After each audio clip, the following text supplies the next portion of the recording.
This is Amend and Progress, your go-to podcast from Vodori for all things promotional material review. Get ready for actionable insights, valuable perspectives, and best practices to elevate your workflow and team morale. Hello, everyone, and welcome to Amend and Progress, Vodori's podcast about the material review process. I'm your host, Annalise, and today we're going to be talking about the UK's ABPI Code of Practice, what it is, how it gets updated, and some of the proposed changes for 2024. Joining me in this conversation today are two experts, one being Dr. Joe DiCapite, Director of Strategy for the UK and Europe at Vodori, and Rina Newton, co-founder of Code Clarity and a leading code and compliance expert in the UK. Joe and Rina, welcome to the show. Thank you, Annalise. Thank you, Annalise. Thank you both for being here. So fun to have multiple people joining on the conversation today to get multiple perspectives. Rina, I'd like to start with you. And could you just set the stage for me, please? You know, I think some of the watchers and listeners won't have a lot of exposure to this particular code of practice. Could you just explain a little bit about what the ABPI Code of Practice is? Of course. So the ABPI is actually sort of our trade association of pharma companies in the UK. That stands for the Association of the British Pharmaceutical Industry. And they are officially the owners of the code. And here's a copy of the latest one. So this is the 2021 code. And what the code is basically a rule book. It has lots of principles and requirements in there. And this rule book enshrines how the UK pharma industry is self-regulated. Now, that's very different to some markets that we know about because self-regulation is not the same as adhering to legislation. The governance of each of those is completely different. So whilst under criminal law, we would talk about proving beyond reasonable doubt, when it comes to self-regulation, there is an enforcement body known as the PMCPA, Prescriptions Medicines Code of Practice Authority. Okay. They are the people that are responsible for enforcing the code, and all they need to do is, a bit like civil law, they need to establish on the balance of probabilities, we think of it as scales, whether a pharma company breached the code or not. So it's actually much easier under self-regulation than it would be under legislation to find a company in breach. Is that okay? Yeah, no, that's perfect. Thank you so much. And how long has it been this way? You know, why is the UK self-regulated? What's the background on this, you know, why it operates this way? Yeah, that is a really good question. I mean, it's the reason why I got into this industry. So without, going back too far, I was always interested, not necessarily in how medicines heal, but how medicines have this incredible power to harm. So if we cast our minds back to the thalidomide tragedy, which was happening, in the 50s and the 60s, the first legislation hit the UK in 1968. That was the first legislation that related to medicines advertising, because it was recognized that not only the off-label prescribing, but the actions of pharmaceutical companies in poor advertising played a huge part in the thalidomide tragedy. So the law appeared 1968. And then the ABPI had sort of various committees that looked at, enforcing the rules and such like. But it wasn't until 1993 that the PMCPA was created. And since then, the laws changed once in 2012. Now, the code goes above and beyond the law. So we've got the law. Everything in there is captured by the code. And then the code also has another layer of other requirements on there. So it's not a unique thing. The FPA code for Europe is also self-regulatory. Okay. So they aren't alone there. Okay. And Joe, we're in this era of where the code potentially is changing, right? The 2024, this is so break it down for me. It's updated every 2 to 3 years, correct? Is that when sort of the code is revisited and updated? Yeah, I think that's roughly correct. This is the first time that I've got, I would say, heavily involved in the changes that have happened in the code. Usually the extent to which I have to track the code changes is every few years, a pharmaceutical company will bring in an expert such as Rina to train the medical teams, the marketing teams on what the changes have been. Now, for me, a few was probably, I think it was the most recent code, all of the clause numbers changed. And so it's kind of hard to navigate your way through the code. There's never really significant changes. Like it's usually an evolution rather than a revolution. But every few years there are these tweaks that you have to remain on top of, remain aware of, to make sure that you're reviewing kind of your materials based on the most recent version of the code and not a kind of a previous version that you may be remembering a clause written in a certain way. So yeah, it's every 2 or 3 years.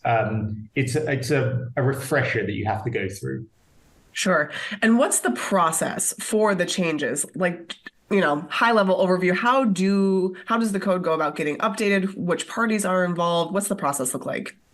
Let me give the layman's That's update, perfect. because that's my role in this triptych. And then I'm sure Rina can then give the detail. So perfect. Essentially, the process of this one was a public consultation, a press release was released, giving an overview of what the changes were. There was then an invitation to provide comments via an online portal for each of the proposed changes, going through clause by sub-clause with supplementary information. So it really was kind of stepwise to go through. Now, companies are invited to do that either individually or, as I did this year, I was compiling the responses for a different industry group, the Ethical Medicines Industry Group. So representing some of the smaller pharmaceutical and life science companies. And we compiled our responses and provided kind of a compilation of the views of those smaller companies. So that's how this process ran. Rina, is that familiar? Is that a similar process to how this happens every few years? Yeah, I mean, it's what I will say is that it's incredibly painful for every company. So traditionally, the public consultation has been a 6-week period, and it always hits us in the summer holidays. And you imagine the average compliance director or manager trying to find people, and enough people to want to care to then input.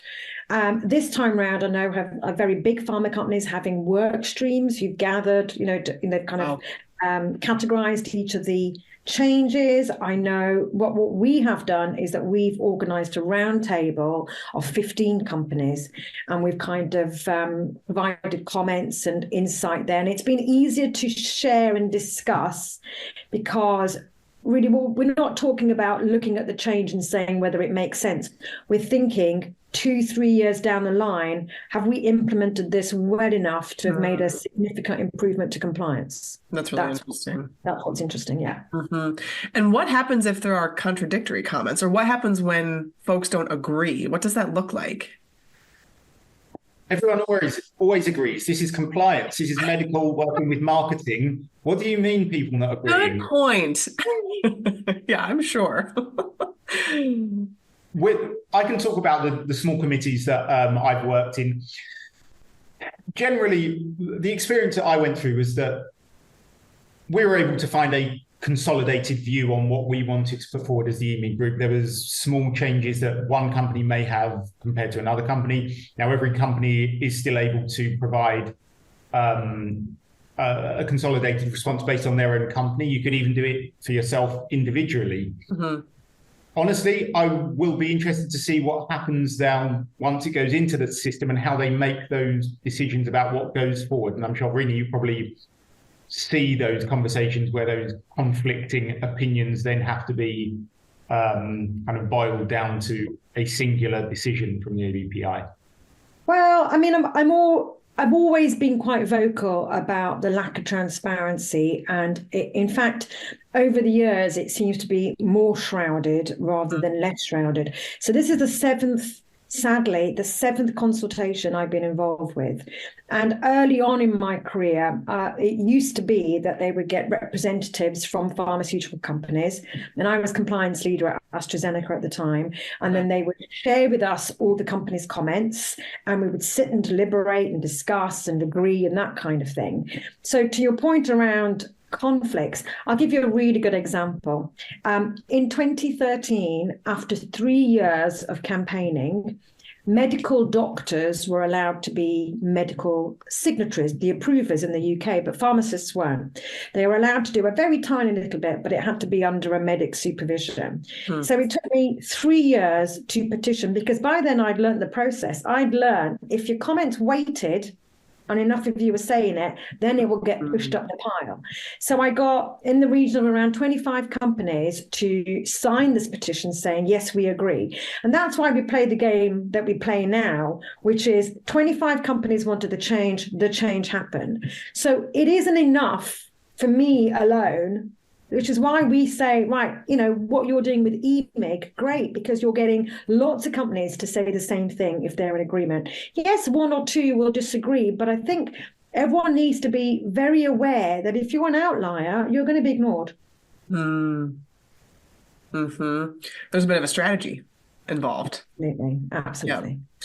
Okay, so then let's talk about what are some of those changes proposed for this year. Rina, what are the things that are maybe talked about the most, or do you think are like most salient or important in this round of changes? So the first thing to remember is that there are two consultations, right? The first one is for the content of the code, which is important for you guys. But the second one is the consultation on the constitution. That's how the PMCPA operate, which a lot of people are getting quite nervous about. But I'll just focus on the code. And within that, I'll focus on things that I think affect the materials approval process and systems and people that are involved in this. Great. So one of the things that the code used to say, still says, is that it doesn't just have medical signatures in there. It has a range of other people. It talks about AQP, appropriately qualified persons.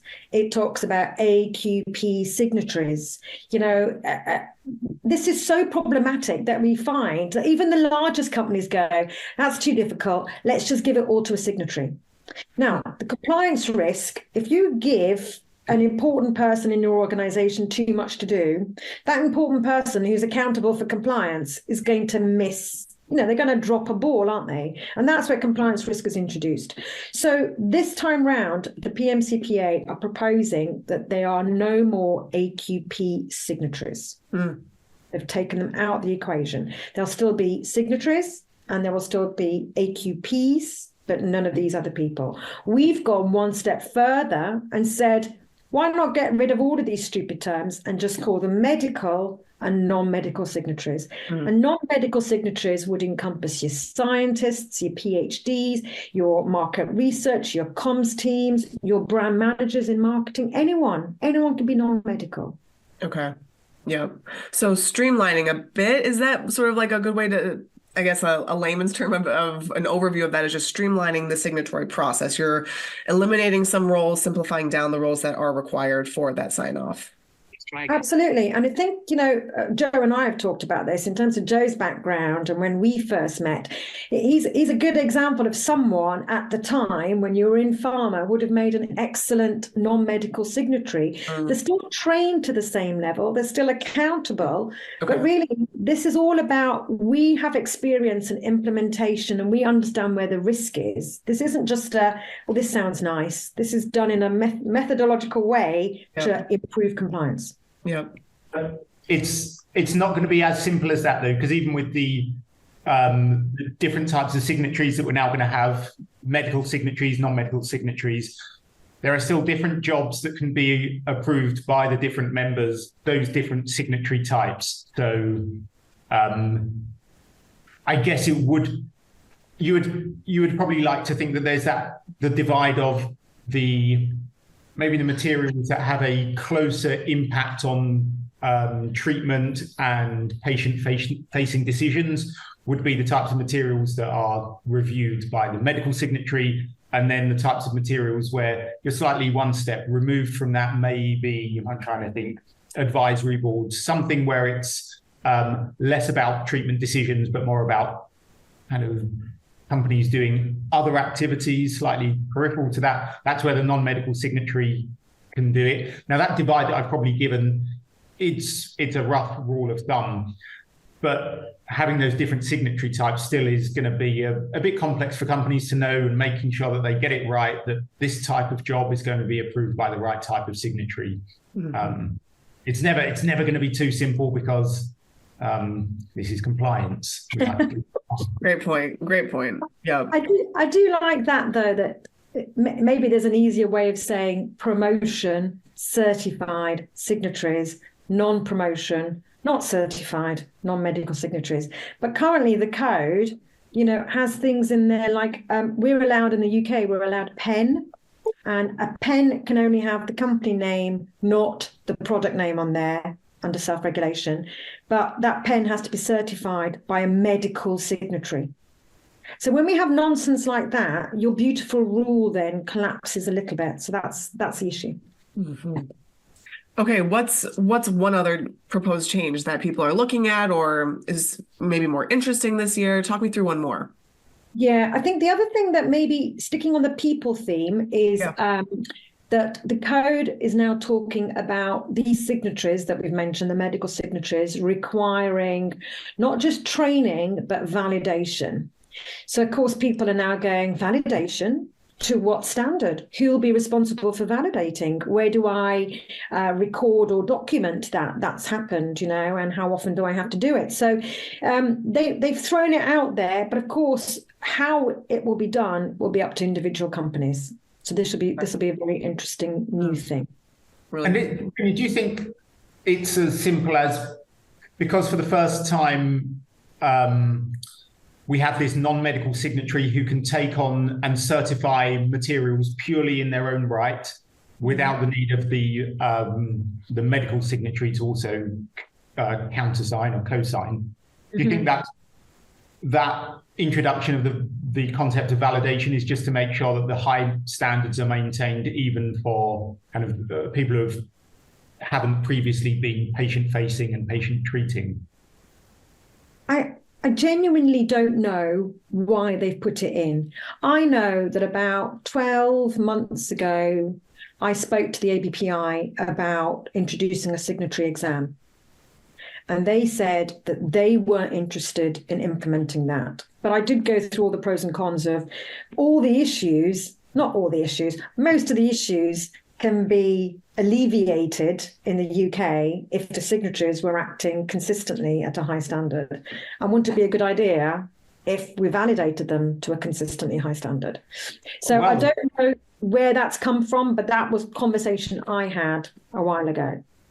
I've always found it interesting, the representative examination, which I've done in the industry because I spent some time carrying the bag, despite starting in medical departments. I've moved throughout. Honestly, it was a pretty thorough exam. Like I've sat a lot of exams in my time. It's not an exam that you can take too lightly. And I always found it interesting that was one of that's in there for representatives, but there's no equivalent for reviewers and for certifiers, which. Very, very true. So these are two of the proposed changes of how many is in this round for this year. Do we even have a guess at what the number is?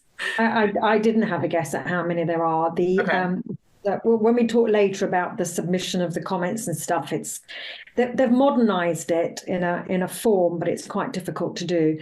But the other changes, and again, just to kind of focus on materials and their approval, one of the biggest ones that we're talking about is the introduction of QR codes. And the QR code will allow people to be able to scan and immediately access the prescribing information for a medicine on promotional material. Okay. So I love the fact that this is the code fully embracing technology. QR codes. I don't know how long they've been about, but I'm being kind of flippant there. I do think it's a positive step forward. It's something that can help companies making sure that the most up-to-date version of the prescribing information is always the one that is accessed. Hopefully making it simpler to access that in a format that's easily readable by the person trying to access the PI. I was just upset that it didn't take it further. I'm not a fan of PIs. I'm a big fan of SPCs. And if you are going to be linking people through to an official document that no longer has to be physically printed on the material. I would have loved it to have gone a step further and made that QR code always go directly to the SPC, so that we no longer have this kind of quasi-regulatory document in the PI that just causes so much headache for so many people in so many teams. That's me off my soapbox now. I think that's a really interesting point. Novo Nordisk were found in breach of the code last week, a couple of weeks ago, because they had linked to their PI, they'd included PI prescribing information. And then the PMCPA said, yeah, but your prescribing information is actually incorrect. This really important statement for one of their medicines in weight loss was in the wrong section. So to your point, Joe, if they linked to SPC, they wouldn't have had this issue, would they? And I've been in that exact situation before, trying to decide which element of the SPC goes through to the PI, because the PI is in its nature an abbreviated version of it. So if we can think of a clever way of including, the classification, that it's a POM, that it's got its price, those other things, just include those within the job, then let's get the SPC PI. Sorry, you guys have got all the data, so I just think it'll be really interesting to know and to see how many hard copy items there are, because yes, I know the two people who've really championed QR codes. And remember what I said about the code is based on the law. So they've had to do a load of work on getting the law and making sure the MHRA in the UK are happy that this change. So nothing really happens too quickly in the UK because of this relationship. But really, what does QR codes affect? It affects hard copy items. How many hard copy items a farmer still using? And like I said, it'd be interesting to see that data. Really interesting. So where are we at in the process? I know we're sort of in the round of comment. What are the next steps, and when would potentially the new and improved Code of Practice be released? So the consultation was open for 8 weeks and it ended on the 29th of February. Okay. Now, what happens is that they've got a load of work to do because, as I said, there's 2 consultations, and a little known fact, which we try and say to lots of people, is you don't just have to comment on the proposal. A consultation is your opportunity to comment about anything. So what we do in the interim period between every code is that we keep making a note of areas that cause issues, that cause confusion, and most importantly, cause breaches of the code. And then we focus our energies during that consultation on making sure that those are covered. So not only now do the PMCPA have to wade through everyone's comments, they also have to look at the likes of me and Joe and other people who've suggested other things as well. Sure. So they have promised, and I'm not sure this is going to really happen, that on the 2nd of April is when the new code will go live. Now, they had to choose the 2nd because the 1st is April Fool's Day. So from a PR perspective, that would be a nightmare. But 2nd of April is round the corner, yes. And everyone had very strong statements. So I'm just like, that's not going to happen. So let's say it's postponed by 1-2 months, possibly. What they then do when the code goes live, they then give you a 3-month, usually, implementation period. Okay. And that allows you, there's nothing in this code which means you have to go scrambling about, looking at your current materials, panicking and recalling them. None of those changes will affect that. So if it did, you would find that the implementation period would be 12 months. But they've given us, or they're likely to give us 3 months to really understand and implement. Okay. And go ahead, Joe. Well, I was going to say that probably the hottest question that's not even been asked yet about it, and that will extend the consultation, is what color do people want the new code to be? Because this was certainly in the junior years of my career, this was always the hottest thing. It was like, the new code is going to come out, and what color is it going to be? So I don't know how they're going to do it this year, because it's a different format to, well, last year, the current version of the code, it was a new format. So is it as simple as what new color, or is there going to be a new style? Rina, I don't know if you've got the inside track on that. I don't. And also, no one does that. They've always been quite secretive. I don't know why about the color. But we really do get worked up about it, don't we? So, like, I'll show you again. This is the current color, and it's sort of like this pale teal, and it does go very well with the new branding on their website. So, I suspect I'm going to throw my, guess into the, ring now. I suspect it will still be a color that morphs well with their branding. Joe, what's your best guess? I don't know. My favorite color of the code so far was purple. That's in my mind, that is the color of the code, because I think it was the color of the first code that I read cover to cover. So in my mind, that's the color of it. Yeah, and Vodori would be happy with that, right? I was just going to say. Perfect for everything. We'll have to get, Rina, we'll maybe have to get like a photo of some of the different covers just to show folks the iterations of the year and join in on the conversation of what will the color be for the hot topic. My prized collection, which is a little bit sad, but I love it. And I think that was the real reason they updated the last version of the code, because I genuinely think they just used all the colors. There were no colors left to change it to, so they had to change the style more significantly. So we've talked too long about the color, haven't we? Yeah.